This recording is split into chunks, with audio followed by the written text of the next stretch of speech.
Hi everyone, and welcome back to Flipping Hack Business, Flip Learning for AQA A-Level Business Studies. And this is video number 6, and we're looking at the external environment. So what you need to know.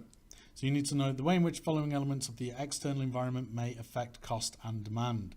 So we're looking at market conditions, competition, incomes, interest rates, demographic factors, and environmental factors. Now, some of these you would have looked at in Pestle. So if you're using Pestle, you can talk about interest rates would link to your economic, demographic would link to social, environmental would link to, funnily enough, environmental.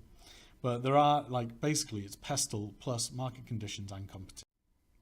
So specific features of the external environment that you need to know about would be things such as market conditions. So whether your company is in a growth market where there's a lot of sales coming through, there's a lot of room to expand, a lot of room to get better, maybe not so many competitors just yet, right? Or are you in a older market, which, you may be well established, but you've got newer companies coming along, biting at your heels. You've still got to actually deal with maybe falling market share to these newer companies. Another thing, obviously, competition would go into your market conditions as well. So have you got other companies doing the same or similar to you? Are they doing it better? Are they doing it cheaper? Household incomes. So this is how much money you've actually coming in. Are you high income or are you low income? Is there a lot of disposable cash available? Think about your real incomes. Interest rates. So don't forget that these are, if a company borrows money, then this is the amount of money that they would actually pay back on top of the borrowed amount. For you as an individual, then it might be, again, any money that you borrow, such as credit cards or mortgages, and how much money you would be paying on top of the original payment that you've got to pay back.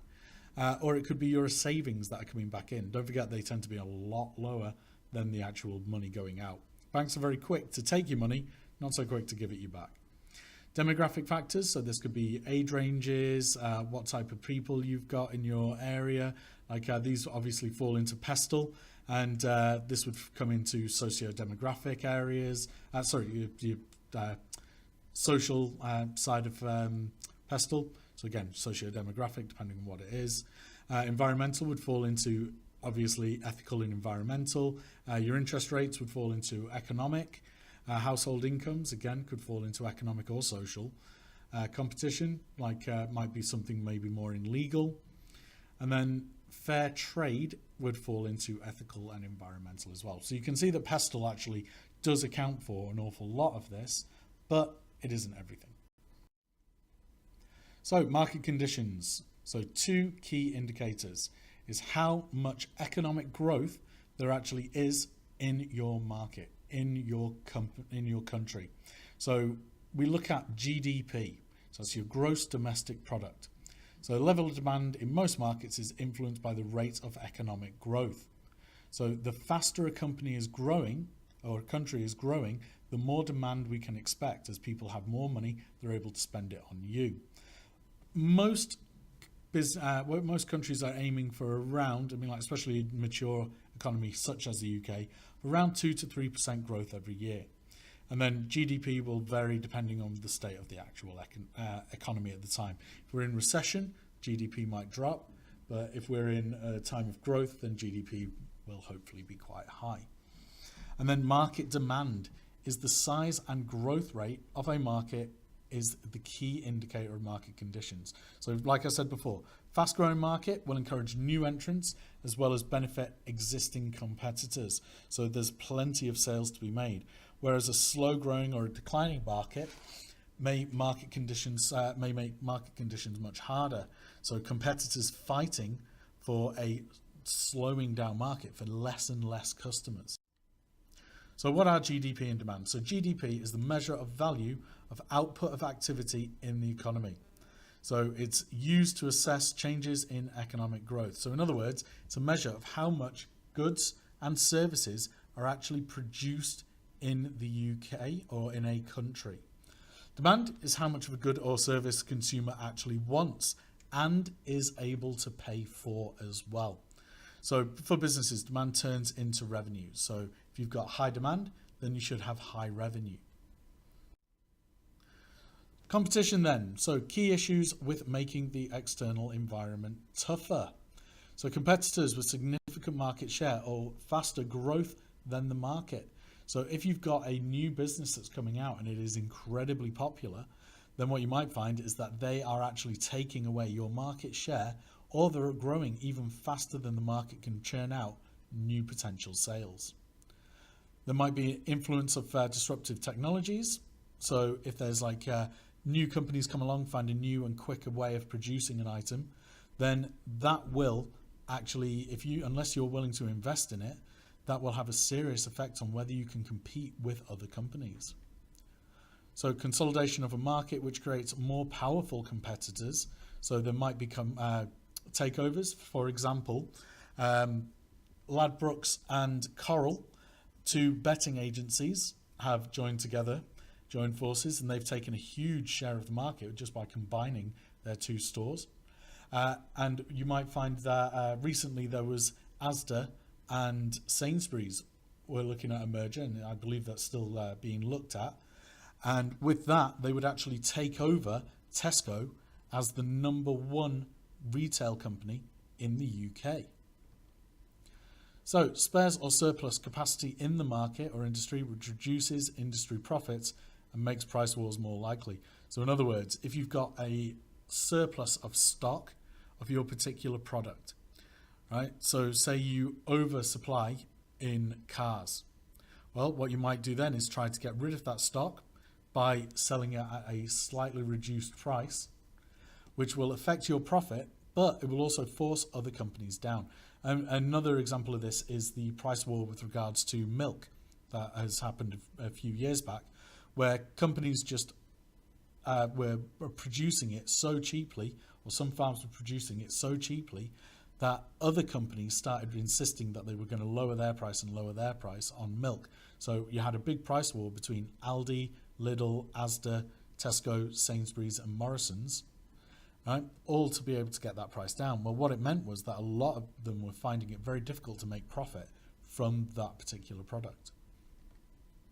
And then finally, investment in innovation and new product development by close competitors.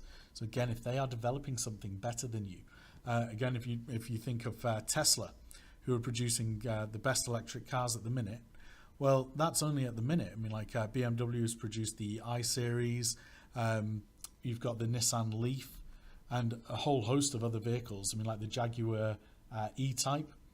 Is it E-Type? Yeah, the Jaguar E-Type, which is coming out, which is, again, their electric version.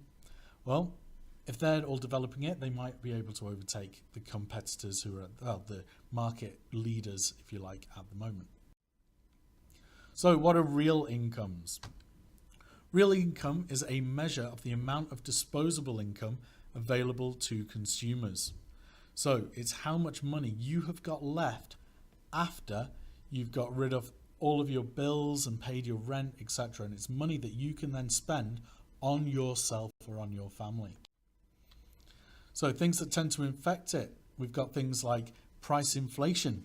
So if we've got high inflation, so prices of general products are going up, then that is going to affect your disposable income, because if your wages aren't matching it, then you're going to end up with less money. Wage growth itself, if your wages are not growing, so if you look at a lot of like civil servants, then they are not actually getting huge wage increases, which means that they are actually not going to be able to have as much disposable income because prices might still be going up. Employment levels. So if you are unemployed, then it will seriously affect you because you might just be on benefits and you won't be able to afford everything that you were able to afford before. Interest rates. So interest rates go up, means that mortgages repayments could go up monthly, or it could mean that you are not, like, you're paying more back on your credit cards, or you're not making as much in your sales, in your savings. So this will affect how much money you've got at hand. And then finally, government tax policy. So a few years back, the income tax went from 18% to 20%. Well, as soon as it did that, it meant everybody was paying more tax, which then had the knock-on effect of households having less money less income, certainly disposable income, available to them. So you can see that there's large differences in household disposable income and real wages. And disposable income in the UK, so this was the 2016 figure. You can see that London is the highest, where on average, the average person has £27,151 available to spend as disposable income, where the UK average was 19,432, and North East, so talking like Yorkshire, the Humber, at the lowest with an average of 15,595. Now, they may have less, but then think about the actual price of living. In London, prices are higher. So they may have like 27,000 available to spend, but they will be actually spending it. So household incomes are just one factor that actually affects demand. Like the higher the income, then the more you've got to spend. So your real disposable income, right? But employment and job security. If you are secure in your job, if you know that you are going to have a job for the next 5 years, then you'll be more willing to actually spend that money. Whereas if, say, you think that some of your job security might be lacking, say a company's threatening to overtake or take your company, or there's threat of redundancy, you'll be less willing to spend. Household wealth, so house prices, share prices, raising wealth. So if your house price has gone up and you want to like sell it and get a smaller house, downsize, you could end up with £30,000-40,000 that you've got spare that you can actually then go and spend wherever you want. Whether there's like expectations, so if the economy seems to be doing well, people will spend more. But if there seems to be a fall, then we might find that we'll pull back, especially if you look at things like Brexit, where people are really not certain about how the pound is going to react, how the economy is going to react once we fully leave the EU. And then market interest rates as well. So interest rates both affect the incentive and to save and the cost of borrowing. If interest rates are high, then companies are going to be wanting to save that money because they might, they'll be able to get the interest from the savings on it. But if interest rates are low, then actually it's very good for the companies to borrow large sums of money, because it's much better to be just paying back maybe £2,000 or £3,000 on every £100,000 borrowed than it is to actually like be paying back like 7, 8, 9, even 15, 16, 17,000 pound on every amount borrowed, on every £100,000 borrowed.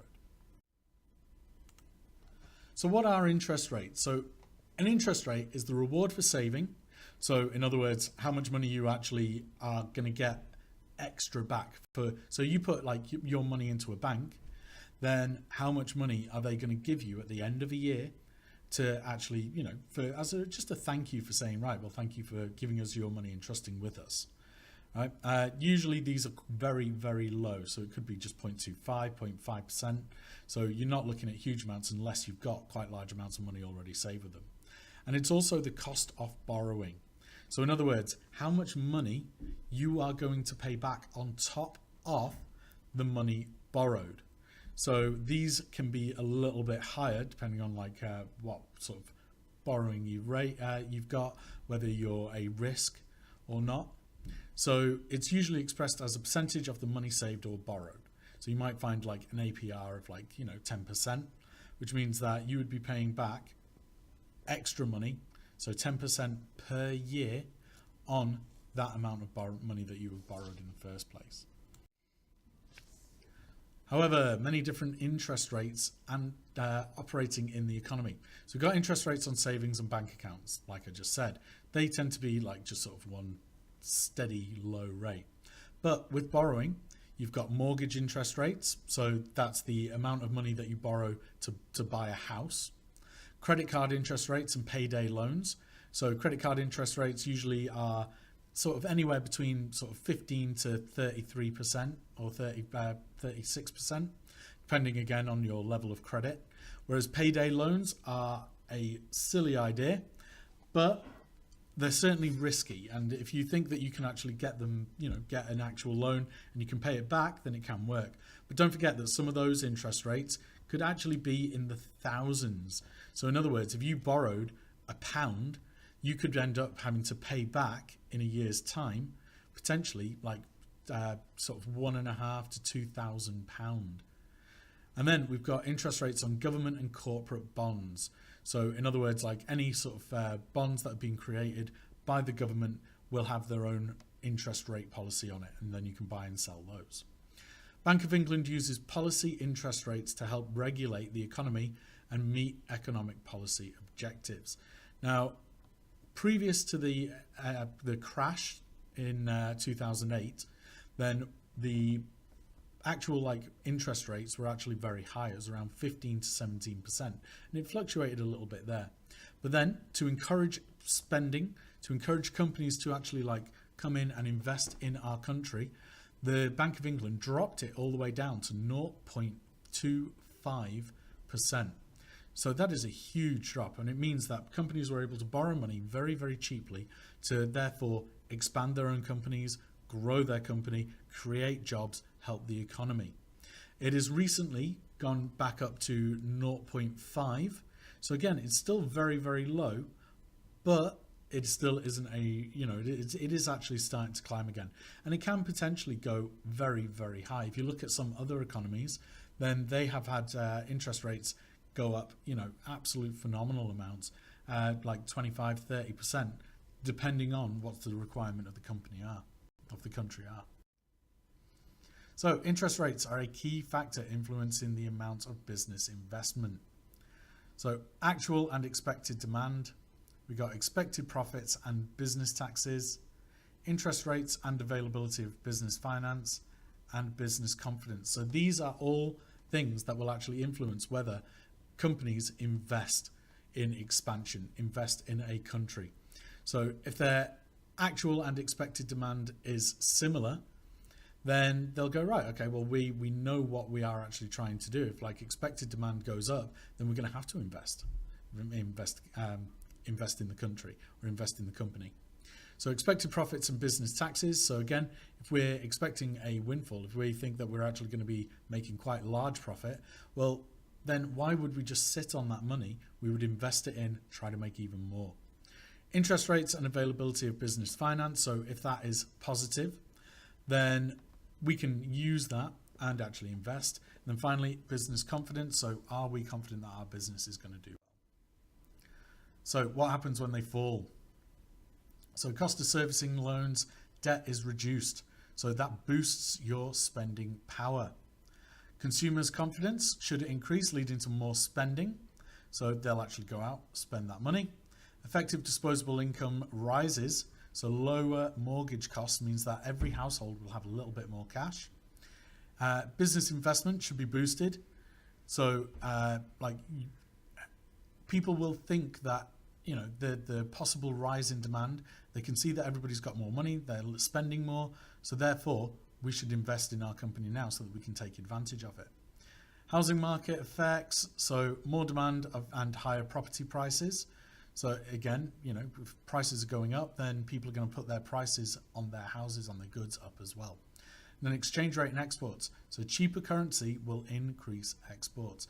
If our currency is going down, then it means that more companies will have a higher spending power in the UK from their money abroad. And that means that we could get extra investment, and they'll certainly want to move some of their goods into our market. So what might happen when it starts to rise in the UK again? So Bank of England raises interest rates. We've got a cost of borrowing rises. So main effect will be through mortgages. So higher mortgage payments due to, which means reduced household income. Repayments on other debts, so like credit cards, personal loans, will also increase. So households overall will be worse off. So that could mean that people will not want to actually buy new houses. So we see a slowdown in the housing market. And then we've got a contraction in retail credit. So again, people aren't going to want to actually spend as much. They won't get out these, credit cards. They won't they'll be very wary about how much they're going to have to pay back every month. Higher rates might also cause currency, so in other words the pound, to actually get stronger, which makes UK exports more expensive in overseas markets. So as we get stronger, then it could see that like actually putting UK products elsewhere will actually not be that viable. So demographic factors. This is concerned with size and composition of a population or an area. So changes in population dynamics occur slowly, but can be significant for businesses. If you look at Manchester, then, you know, if you went around it a couple of decades ago, there was a lot of like pubs, there was a lot of clubs, there was a lot of like Irish settlers here. Whereas now a lot of those areas, such as Hume, such as Longsight, have moved more towards sort of a foreign presence from like India, Pakistan, Bangladesh, which again has then changed the dynamic of those businesses. So now the pubs aren't as popular, and instead we have like some of the cash and carries, a lot of takeaways, and we've got a more of a community that is vying itself towards the people that are actually there. So population in the UK is forecast to actually grow significantly. We are looking currently at around about, I think we're around 68 million. So we are probably in the next 20 years going to, at maximum, go over around about 78 million. So that's an additional 10 million people added. Right? But we are kind of more expected around about, main forecast there, showing around about 73, 74 million, which is still a significant increase. And think about all the things that come with that. There's a lot more spending power, a lot more like new competition might be coming in with that as well, right? At the very least, they're expected to go just under 70,000. So like not a huge increase, but there will be like that actual one there. So some key business implications of our changing population. So we've got what we call an aging population, which is that there's a lot of older people are living longer. And what that means is that we need to start like preparing ourselves for the requirements of that older generation. So things such as healthcare are becoming very, very important because these people are living longer, but not necessarily getting away with not being ill as well. We find that there's an increase in disposable income of older people. People who bought their houses for, just a few £1,000s 50 years ago have been able to sell these houses for huge amounts of money, which, earning them extra like 100,000+ that they can actually go and spend. And then it's reflected in the demand for those particular goods. If they're retired, they can go on holidays more. If they're retired, then they might have nicer cars. Continuation of high net migration as well. So higher costs, but greater demand for public services. So we're looking at like education. So if we have like a lot of like foreign nationals, EU nationals coming in, then they want to be educated here. They'll need health, they'll need housing. So it could affect their house prices because they're coming in with their own money, able to buy houses here. Well, of course, then that demand goes up, the supply goes down, which means that the price itself will alter drastically.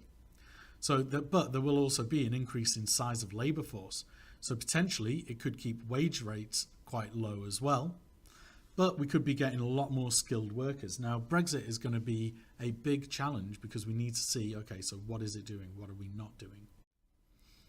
So key environmental issues for business. We've got sustainability, a green supply chain, minimising packaging, promoting environmental policies, complying with environmental law, carbon emissions, waste disposal. I mean, like these are all factors that people care about.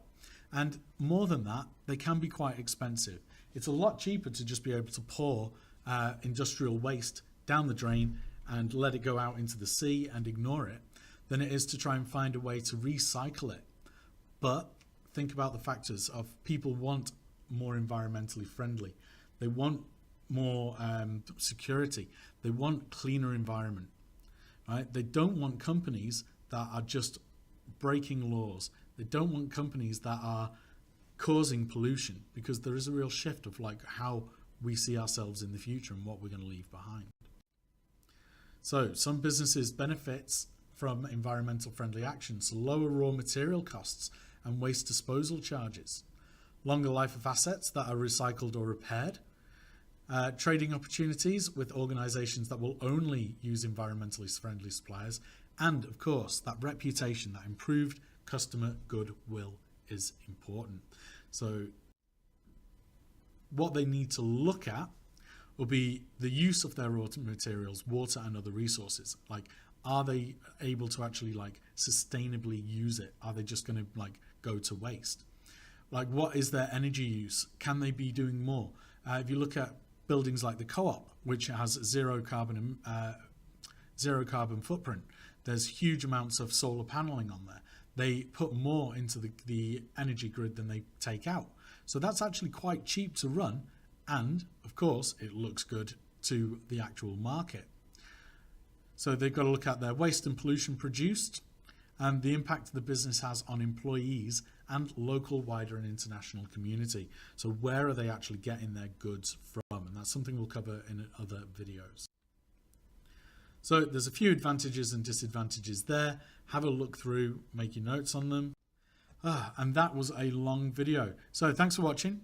For more information, just hit the like button and subscribe to Flipping Heck Business. And don't forget, you can absolutely leave constructive criticism in the comments below. Video number 7 will follow shortly, and we are actually done with Unit 1. We'll be moving on to Unit 2 next.